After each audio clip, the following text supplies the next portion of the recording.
Bukod dun sa kanyang stem na talagang may pattern, pati po yung dako niya kakaiba din, oh. Tingnan niyo. Pero nung nalaman ko po yung mga makukuha sa kanyang benefits, talaga namang mas nagustuhan ko siya at na-appreciate. Yan, nagiging puno po siyang ganyan. At nakita nyo naman dito. Syempre, meron tong medicinal benefits. So, napakadami po nito, ha. Iisa-isa. Hello everyone! This is Sir Misunao, Mini Dino Park and Eco Garden, and welcome back sa ating YouTube channel. And in today's video, ano nga ba pag-uusapan natin? Well, meron po akong ibibida sa inyong halaman. Isa itong halaman na saksakan ng daming benefits na makukuha. At before, hindi ko pinapansin ang halamang ito. Kapag dinadaanan nga yan ng iba dito sa ating garden, talaga namang sinasabi lang nila na, naku, damo lang yan sa amin. At kinakain lang yan ng mga baka, kambing, o mga alaga nilang hayop. Pero, nagagandahan ako dun sa halamang ito pero nung nalaman ko po yung mga makukuha sa kanyang benefits, talaga namang mas nagustuhan ko siya at na-appreciate.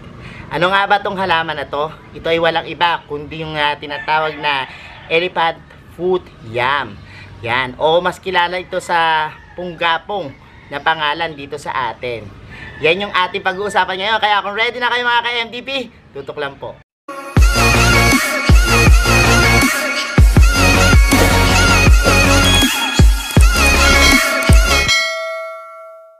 And we're back mga ka-MDP. At ngayon nga po, isang halaman na naman ang ating i-feature dito sa ating YouTube channel. At ang halamang ito ay pinag-uusapan. Dahil nga may nagsasabi sobrang mahal daw nito at umaabot ng milyon yung halaga.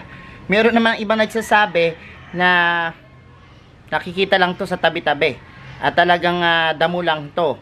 Pero sabi ko nga, nung chinek ko naman yung marketplace kung saan tiningnan ko kung magkano ibentahan nito, merong iba nagbebenta ng mataas, merong iba nagbebenta ng mababa. Siguro nung kasagsagan ng pandemic na talagang nag-boom yung mga halaman, isa ito sa parang pinag-usapan at talagang tiningnan kung ano nga ba yung value talaga. Dahil nga, yung iba na nakakaalam, alam nila na maraming benefits na makukuha dito. Kaya siguro ganun kataas yung presyuhan. Pero yung iba naman, dahil nga madalas na makita rin ito sa mga iba't ibang parte ng ating lugar, talagang sinasabi po na medyo mababa lang yung presyo. Ayan po, ito po yung sinasabi ko sa inyo, yung ating elephant foot yam na tinatawag na punggapong dito sa atin. Ipapakita ko po sa inyo yung itsura niya, and sabay po i-discuss natin kung ano yung mga benefits na makukuha. So hinati ko po dun sa 5 yung kanyang benefits kasi mula dun sa kanyang itsura hanggang sa kanyang mga properties na talaga namang makakatulong sa atin, dyan ko po binase yung 5 po na reason kung bakit magandang alagaan itong halamang ito at kung bakit nga ba siya laging pinag-uusapan. Kaya simulan na po natin habang pinapakita ko sa inyo ang halamang ito. So eto na yung sinasabi kong halaman. Ayan po siya Pero yan, nagiging puno po siyang ganyan. At nakita nyo naman, di ba? Yung ating halaman na yan, yung iba sa inyo alam na yan. Pero yung iba hindi pa pamilyar. So yan po yung tinatawag na elephant foot yam o punggapong. At sinasabi, ito parang sa iba gulay ito Tapos sa iba naman gamot. So, 'di ba? Parang interesting 'yan. At tingnan po natin yung itsura niya, no. Simulan na siguro natin. Ano ba yung unang reason kung bakit ito pinag-uusapan at talagang magandang alagaan? Una, yung aesthetic value niya. Pag sinabing aesthetic value, yung ganda ng halaman. Kapag ito nilagay sa inyong garden, pwede na rin siyang display. So, makikita nyo po yung kanyang stem. Talaga pong yan. Meron po siyang mga parang design na white and parang green. Tapos po, yung kanyang mga dahon kakaiba. Yung green niya pong dahon, napaka-refreshing sa mata. Kung halimbawang pwede nyo itong ilagay sa corner ng bahay nyo, and pwede nyo rin pong ilagay sa pan-display do sa inyong mga open spaces. So ito pong halaman nito, may tuber po siya. O parang yung gabi-gabi sa ilalim. na tumitimbang po yun ng 25 kilos, napakalaki. Tapos minsan 30 cm yung nilalaki po niyan. Tapos nagkakaroon din siya ng bulaklak. Yes po. Pero yung bulaklak niya, unlike sa iba, dito makikita sa pinakababa. Yan, diyan tutubo. Hindi mismo dun sa pinakakatawan ng halaman, pero dun sa baba, diyan siya tumutubo. At sinasabi nga po na yung bulaklak po nito, lumalaki ng napakalaki. At isa raw po yan sa pinakamalaking halaman sa mundo. And even sa Pilipinas, I don't know kung ito nga yung pinakamalaki ha. Pero ito yung halaman na nakikita sa mga kagubatan. Na kaya lang may mabahong amoy daw yun eh. Pero sinasabi na kapag daw talaga na mulaklak yan, maswerte din, sinasabi. Kaya maraming paniniwala dito sa puno na to. Bukod sa kanyang napakagandang itsura, talaga naman pong pwedeng nyo ipang display sa bahay nyo, no? Pangalawa naman pong rason kung bakit siya pinag-uusapan at talaga namang sinasabi kong magandang alagaan, dahil hindi kayo mahirapan, lalo na sa mga beginners po na talagang gustong mag-alaga ng halaman. Kung gusto niyo po yung pa-easy-easy lang kayo, maganda po ito. Hindi po siya namimili ng lupa. Kahit anong lupa yung ibigay nyo sa kanya. Tapos kung halimbawang nasa ground siya, maganda rin po dahil kumakalat siya at ang bilis paramihin. When it comes sa water requirements, hindi siya maarte. Kahit ito ilagay nyo sa outdoor, mabubuhay, maganda. Tapos natotolerate niya rin po yung konting sinag lang ng araw. Kaya po maganda tong alagaan. Isa sa mga mababait na alagaan na halaman. At yan nga po, para kayong may puno-puno sa inyong bahay, kung halimbawang meron kayo nito.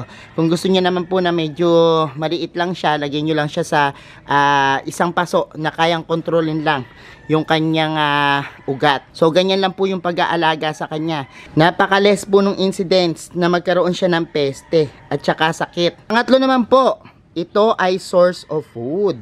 Yes. Sabi ko nga po sa inyo, sa ibang lugar, sa ibang bansa, tinuturing itong vegetable.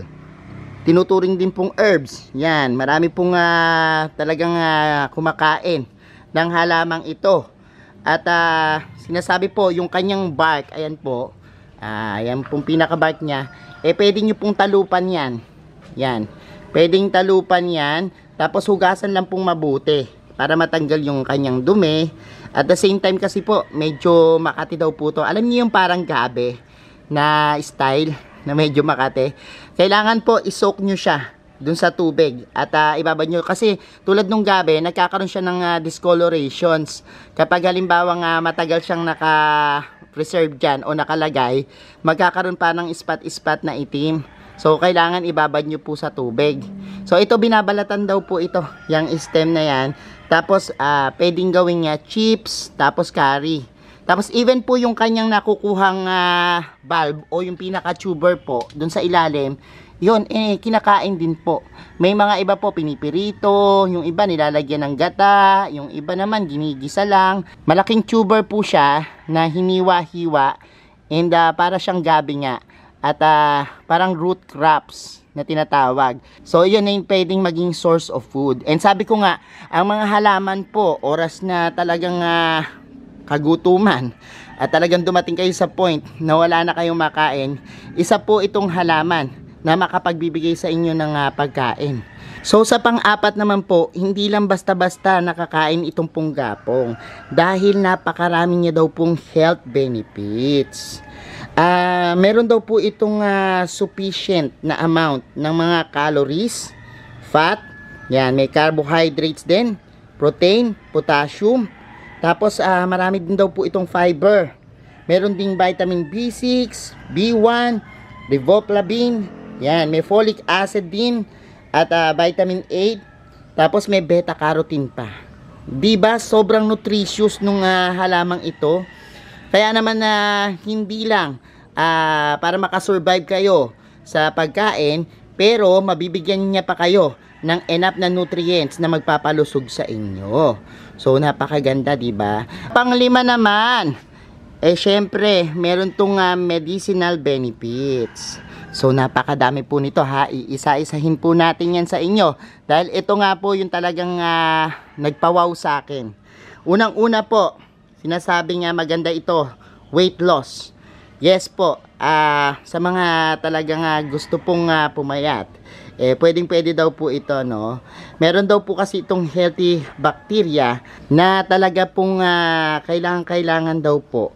At mahalaga yung role niya sa digestion process. Kung meron daw po kayong acidity o bloating na tinatawag, maganda raw po ito. Dahil marami to itong fiber na effective sa pagkocontrol po ng inyong weight. And maganda rin daw po ito, skin glowing, nako, sa mga gustong magpaganda. Yan, dahil meron daw po itong phytochemical na tinatawag na isoflavones. Ito'y may capacity na labanan yung skin disease, katulad po nung pagkaroon ng pigmentations o yung magalas na kutis. Yan, magpapaganda daw po niyan yung inyong kutis. Sinasabi rin po na kaya nitong kontrolin yung obesity dahil sa marami siyang vitamins at minerals, mga phytonutrients, ramdam mo na sobrang puno na yung stomach mo at parang busog ka na. At kapag kumain ka nito ng regular, talaga namang ma-overcome mo yung obesity. So eto naman po, sinasabi rin na kaya niyang labanan yung mga lifestyle disease. So ano ba yung tinatawag na lifestyle disease? Ito po yung mga disease na nakukuha dun sa mga pang-araw-araw yung kinakain, yung mga matatamis, matataba, ano ba yung mga sakit na yan, katulad po ng diabetes and heart diseases, no? Yan po yung kayang-kayang labanan nitong halaman na to. Sinasabi din po na ang halaman na ito ay maganda sa digestion. Ini-improve po niya yung metabolism at sinasabi po na nagre-regulate din po ito ng mga hormones natin. And ginagamit din po ito sa ibang bansa as a worm prevention. Tapos preventions din daw po sa cancer. Dahil ito ay anti-inflammatory and syempre antioxidants na nagpo-protect sa atin. So ini-enhance din po nito yung ating memory. At maganda rin siyang detoxifier. Ginagamit din minsan sa asthma and bronchitis. Tapos nilo-lower niya yung blood sugar, nilo-lower niya yung blood pressure, at syempre tinutulungan niya tayong linisin yung ating mga atay. Yan. So, di ba napakaganda ng halaman nito at napakaraming health benefits. Kaya naman sinasabi na maganda na meron kayo nito sa bahay. So, ayan mga ka-MDP, napanood nyo na yung kagandahan ng halamang ito, no? At talaga namang sabi ko sa inyo, napakaraming benefits niyan.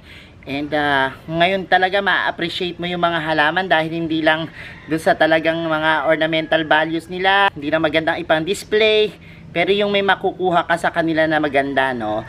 Yan yung talagang tumataas yung appreciation natin sa halaman. Kaya no wonder at pinag-usapan itong mga halamang ito. At syempre, hindi natin alam talaga yung presyuhan niya, no? Pero sinasabing yung iba nga daw, mahal yung bentahan nito eh. Pero ayan po mga ka-MDP, nalaman nyo na yung mga benefits niya and talaga namang I hope meron kayo natutunan dyan sa ating video, no? Pero paalala lang po, sa mga gagawin po natin, kumonsulta pa rin po tayo sa mga eksperto. Kasi mas alam po nila yan, ano? At sabi ko naman sa inyo, ito'y guide lamang. At sinabi ko lang sa inyo, yung mga alam natin tungkol sa halamang ito. Kaya po ayan mga ka-MDP, sa mga hindi pa po nagsasubscribe sa ating YouTube channel, at bet na bet nyo po yung ganitong usapan, yung plants and gardening, mag-subscribe na po kayo, no? Don't forget to hit the notification bell para laging updated sa aming latest uploads, at syempre po sa iba't iba nating social media accounts, sa ating TikTok, Instagram, sa ating mga Facebook pages. Hanapin nyo lang po Hermy Sunaho or Mini Dino Park and Eco Garden, makikita nyo na yan. Ayan mga ka-MDP, thank you so much sa lahat na nagla-like, nag-share at nagko-comment. At ito po si Hermy Sunaho. Hanggang sa susunod po nating video, nagsasabi po sa inyo ng Happy Planting! Bye-bye!